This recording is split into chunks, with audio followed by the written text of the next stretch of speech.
Hello friends, मेरा नाम है राजीव नंदवानी और मैं पिछले 26 सालों से ऑरिफ्लेम इंडिया के साथ काम कर रहा हूं। आज हम बात करेंगे उस चीज़ के बारे में जो हम सब एस्पायर करते हैं अपने ऑरिफ्लेम के बिजनेस में। आज हम सीखेंगे कि आप अपने मोटिवेशन को किस प्रकार से अपने क्लियर एंड मेजरेबल गोल्स में कन्वर्ट कर सकते हैं। सही टारगेट सेट करेंगे सक्सेस प्लान के हिसाब से, और हाँ, ये ज़रूर सीखेंगे कि हम लोगों को कैसे रिकॉग्नाइज करेंगे और उनकी सक्सेस को कैसे सेलिब्रेट करेंगे। तो आइए शुरुआत करते हैं गोल से। अगर मैं अपनी बात करूं तो मेरा अपना गोल ज़िंदगी में ये था कि मैं किसी भी बॉस के बिना काम करना चाहता था। हाँ, मुझे ये ज़रूर लगता था कि ऑरिफ्लेम एक ऐसा प्लेटफॉर्म है जो मुझे मदद करेगा मेरी उस गोल को अचीव करने के लिए। गोल तो मेरे पास था, लेकिन उसके साथ साथ मुझे एक अच्छा प्लान चाहिए था, क्योंकि बिना प्लान के गोल क्या है? गोल बिना प्लान के वैसा ही है जैसे कि हम कहीं पे मंडरा रहे हैं। हम एक चौराहे पे खड़े हैं, हमें समझ में नहीं आ रहा कि हम किस तरफ जाएं। गोल्स एक कॉन्क्रीट चीज़ है जो आपको मदद करेगी अपने आप को फोकस रखने के लिए, अपने आप को मोटिवेट रखने के लिए। गोल्स ही हैं जो आपको मदद करेंगे अपने प्रोग्रेस को मेजर करने के लिए और आपको कहीं और भटकने से रोकने के लिए। प्लान वो सेट ऑफ एक्शंस हैं जो आपकी मदद करेंगे अपने टारगेट्स पे पहुंचने के लिए। इसी तरीके से जैसे कि एक गूगल मैप होता है जो आपको बताता है कि आप कहाँ हैं और आपने कहाँ पहुंचना है, उसी प्रकार से ये आपका ऑरिफ्लेम का एक मैप है जो आपको बताएगा कि आप कहाँ हैं और आप कहाँ जाना चाहते हैं। वो आपको एक सही दिशा देगा, आपको एक टाइमलाइन बताएगा और आपके जो रिजल्ट्स हैं उस पे भी वो कंट्रोल रखता है। वो आपको उन सब चीज़ों को करने के लिए आपको रोकेगा जिसमें आपको कोई रिजल्ट नहीं मिलेगा। चलिए अब एक नज़र डालते हैं कि आप अपने मोटिवेशन को क्लियर और मेजरेबल गोल्स में कैसे कन्वर्ट करेंगे। चलिए एक एग्जांपल लेते हैं कि अगर आपका मोटिवेशन ये है कि आप अपनी फैमिली के साथ ज़्यादा टाइम स्पेंड करना चाहते हैं और उनको खुश रखना चाहते हैं, तो इसका क्या मतलब है? उनको किस चीज़ से खुशी मिलेगी? क्या आप उसको विजुअलाइज कर सकते हैं? क्या वो एक नया और बड़ा घर है?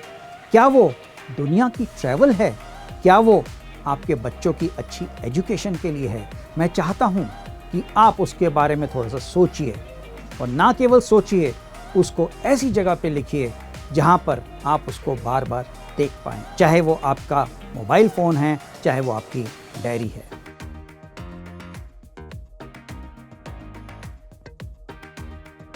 अगर हम एक एग्जांपल लेते हैं कि अगर आपका गोल है कि आप अपनी फैमिली के साथ ट्रैवल करना चाहते हैं, तो मैं चाहूँगा कि आप ये ज़रूर सोचिए कि आप वो पहला ट्रिप कहाँ लेना चाहते हैं।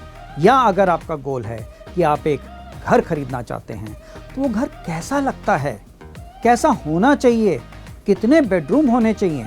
या अगर आप अपने बच्चों की एक अच्छी एजुकेशन की बात कर रहे हैं, तो वो क्या पढ़ना चाहते हैं, कहाँ पढ़ना चाहते हैं, कौन सा ऐसा कैरियर है जो वो करना चाहते हैं अचीव अपनी ज़िंदगी में। आपको ये विजुअलाइज करना बहुत ज़रूरी है।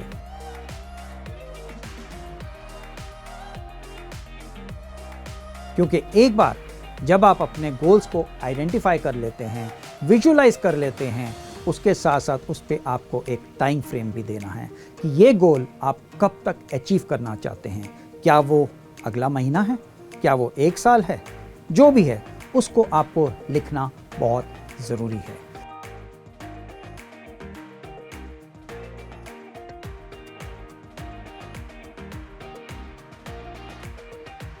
हम एक एग्जाम्पल लेते हैं कि आपका एक मैनेजर है जो कि 12% पे हैं और उनकी ड्रीम है कि वो फाइनेंशियली इंडिपेंडेंट होना चाहती हैं और दुनिया घूमना चाहती हैं। सबसे पहले उनका रियल ड्रीम क्या है, उसके लिए आपको एक लॉन्ग टर्म गोल दोनों को मिलके बैठ के बनाना है। इस केस में जब हम देखते हैं कि उनके मैनेजर की जो ड्रीम है वो ट्रैवलिंग है, तो उनका जो लॉन्ग टर्म गोल है वो होना चाहिए गोल डायरेक्टर लेवल, जो कि आप आइडियली 1.5 साल के अंदर अचीव कर सकते हैं।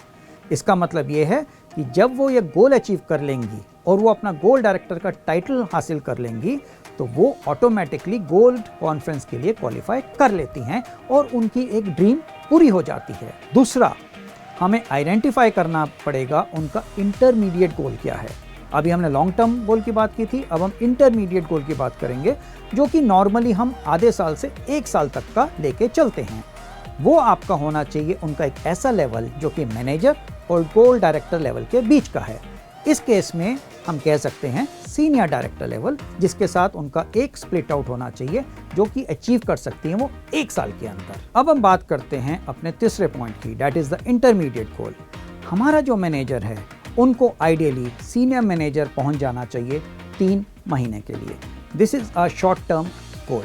सबसे पहले हम एक लिस्ट बनाएंगे उन रेगुलर एक्टिविटीज की उस मैनेजर के लिए और उनकी को टीम के लिए। अगर हम बात करते हैं लॉन्ग टर्म गोल्स की, तो ये आपको मोटिवेट करते हैं और मदद करते हैं अपनी टारगेट पे निगाह रखने के लिए, आपके ग्रैंड रिवॉर्ड के लिए। अगर हम बात करते हैं मिड टर्म की या इंटरमीडिएट गोल की, तो ये एक माइलस्टोन है। ये मुकाम नहीं है, लेकिन एक माइलस्टोन है जो आपको और आगे लेके जाएगा आपके ग्रैंड रिवॉर्ड के लिए, जो कि आपका मेन मोटिवेशन होना चाहिए। वो ऐसा लेवल होना चाहिए जो आप 1 साल के अंदर अचीव करें और वो आपको आगे काम करने की प्रेरणा देता रहे। शॉर्ट टर्म गोल्स ये मदद करते हैं आपको अपने इस प्लान पे फोकस रखने के लिए और उसको अचीव करने में मदद करते हैं, और आपका जो इमीडिएट एक्शन होना चाहिए उस पे आपकी निगाह हमेशा रखते हैं। और एट द सेम टाइम ये आपको इसमें भी मदद करते हैं कि अगर आपको अपने प्लान में कुछ एडजस्टमेंट करनी है, जिससे कि आप फास्टर या स्लोअर हो रहे हैं अपने प्लान के हिसाब से, तो आप उसको एडजस्ट कर सकते हैं। एक बार जब आपका गोल सेट हो जाता है तो ये बहुत ज़रूरी है कि हम अपने जो भी एक्शंस हैं, जो भी हम काम कर रहे हैं, वो हमारा टारगेट के हिसाब से होना चाहिए।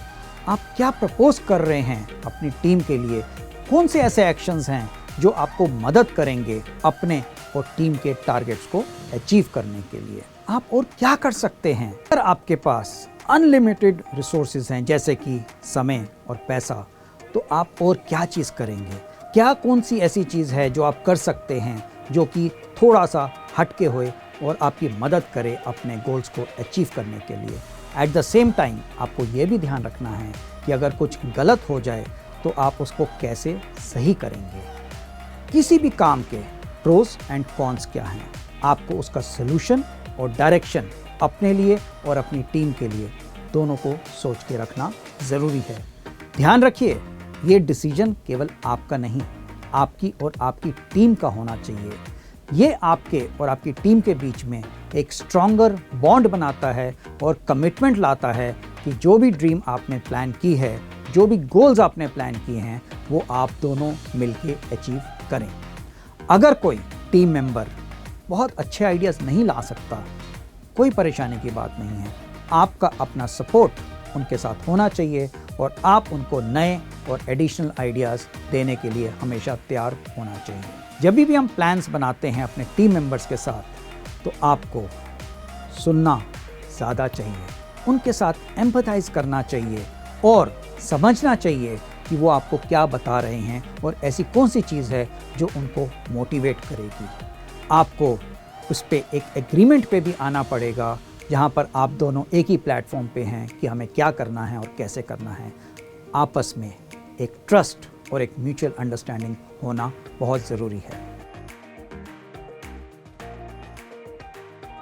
BPS बिजनेस प्लानिंग सेशन, ये बहुत ही एक अच्छा फॉर्मेट है जो आपकी मदद करेगा short term, mid term and long term goals को सेट करने के लिए, उन रिजल्ट्स को फॉलो अप करने के लिए और सक्सेस को रिवॉर्ड करने के लिए। एट द सेम टाइम ये मदद करेगा लोगों के स्किल्स को डेवलप करने के लिए और बेस्ट प्रैक्टिसेस को शेयर करने के लिए। आपको बिजनेस प्लानिंग सेशंस अपने मैनेजर्स के साथ हर हफ्ते करना चाहिए आइडियली।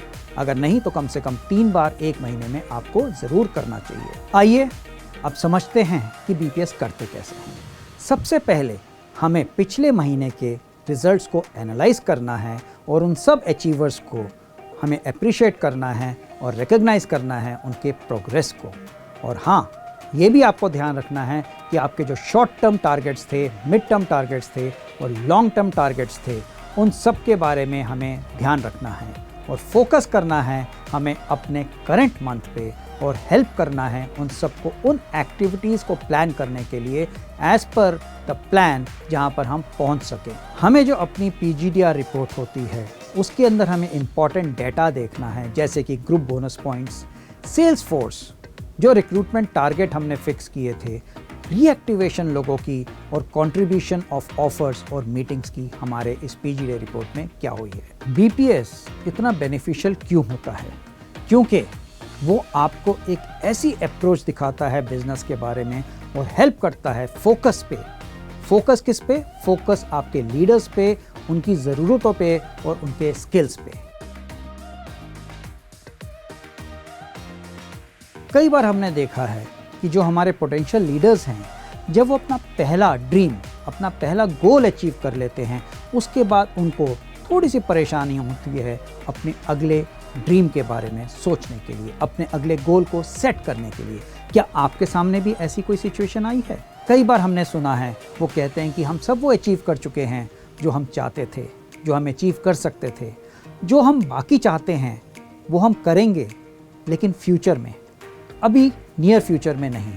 सबसे पहले आप उनसे पूछिए कि वो अपने लाइफ एरियाज़ को एनालाइज करें इन सब पैरामीटर्स पे, health, family, career, travel, self development, finances या दोस्त। पूछिए अपने लीडर्स से इन सवालों के बारे में कि क्या उनको लगता है उन्होंने वो सब अचीव कर लिया है अपने हर एक लाइफ बैलेंस एरिया में? क्या उसमें कोई बैलेंस में कमी है? कौन सा ऐसा एरिया है जो वो आइडेंटिफाई करें उनके लिए, जो कि इम्पॉर्टेंट है और वो अचीव करना चाहते हैं। इसी एनालिसिस के बेसिस पे आप अपने लीडर से पूछिए कि वो लिखें अपनी अगली ड्रीम के बारे में और उसी ड्रीम को कनेक्ट करें सक्सेस प्लान के साथ और उनका नेक्स्ट टारगेट को फिक्स करें। किसी ने सच ही कहा था कि लोग भूल जाएंगे कि आपने क्या बोला था, लोग भूल सकते हैं कि आपने क्या किया था, लेकिन लोग वो कभी नहीं भूलते कि आपने उनको कैसे फील करवाया था। पर्सनल रिकग्निशन बहुत ही इम्पॉर्टेंट होता है अपने रिलेशंस को बनाने के लिए। आपको ये ज़रूर सीखना पड़ेगा कि आप अपने लीडर्स के सबसे बड़े फ़ैन कैसे बन सकते हैं और अपने बिजनेस प्लानिंग सेशन से पहले सोच के रखना चाहिए कि आप उनको कैसे रिकग्नाइज़ करेंगे, कैसे अप्रिशिएट करेंगे, क्योंकि ध्यान रखिएगा लोगों को पब्लिक में रिकग्नाइज़ होना बहुत अच्छा लगता है। और आपको किस किस को रिकग्नाइज़ करना चाहिए? आपको उन सब को रिकग्नाइज़ करना चाहिए जिन्होंने कुछ ना कुछ अचीव किया है, चाहे वो छोटा होए चाहे वो बड़ा होए। आपको उन सब को रिकग्नाइज़ करना चाहिए जो आपके इस बिज़नेस में न्यू कमर्स हैं, चाहे वो कस्टमर्स हैं, सेलर्स हैं या वो बिज़नेस बिल्डर्स हैं, चाहे वो 3, 6, 9% पे हों। आपके सब कोर टीम मेंबर्स, मैनेजर्स जिन्होंने हाईएस्ट रिक्रूट किए हैं, जिन्होंने हाईएस्ट मीटिंग्स की हैं, जो सबसे फास्टेस्ट ग्रोइंग हैं, आपको उन सब को रिकग्नाइज़ करना चाहिए। रिकग्निशन के तरीके कई हो सकते हैं, वो फेस टू फेस हो सकते हैं, एक फ़ोन कॉल के थ्रू हो सकते हैं, लाइव इवेंट्स में हो सकते हैं और यहाँ तक कि अगर आप उनको एक छोटा सा फूल दें या उनको सर्टिफिकेट्स दें, इन सब तरीक़ों से आप उनको रिकग्नाइज़ कर सकते हैं। सोशल मीडिया के साथ साथ WhatsApp groups, social media handles, इन सब तरीक़ों से आपको उनको रिकग्नाइज़ करना चाहिए, उनको एक इम्पॉर्टेंस देनी चाहिए। आइए अब हम डिस्कस करते हैं आज हम सब ने मिलकर क्या सीखा। सबसे पहले गोल सेटिंग की इम्पॉर्टेंस, प्लानिंग की इम्पॉर्टेंस। ऐसी कौन सी चीज़ है जो उनको मोटिवेट करती है सक्सेसफुल होने के लिए? गोल्स, ऐसे क्या गोल्स हैं जो वो अचीव करना चाहते हैं? टारगेट्स, ऐसा कौन सा टाइटल है सक्सेस प्लान में जब वो अचीव करते हैं तो उनके गोल्स भी ऑटोमेटिकली अचीव हो जाते हैं? एक्शन प्लान, उनको करना क्या है गोल को अचीव करने के लिए? बिजनेस प्लानिंग सेशंस हमें हर उस टीम मेंबर के साथ करना है जो हमारी टीम में है, ना केवल इस महीने के लिए बल्कि आने वाले अगले महीने के लिए भी। और ध्यान रखिएगा कि BPS एक लेक्चर नहीं है, ये डायलॉग है आपके और टीम मेंबर्स के बीच में। आखिरी में मैं ये ज़रूर कहना चाहूँगा कि आप ही हैं केवल जो अपने टीम के अंदर एक कल्चर लाएंगे रिकग्निशन का, एप्रिसिएशन का। एप्रिसिएशन पब्लिक में होए, पर्सनल में होए, लेकिन एक चीज़ का ध्यान रखिए, ये कंसिस्टेंट होनी चाहिए, हर महीने होनी चाहिए और हर एक को आपको एप्रिशिएट करना चाहिए जिसने कोई भी टारगेट अचीव किया है। Thank you.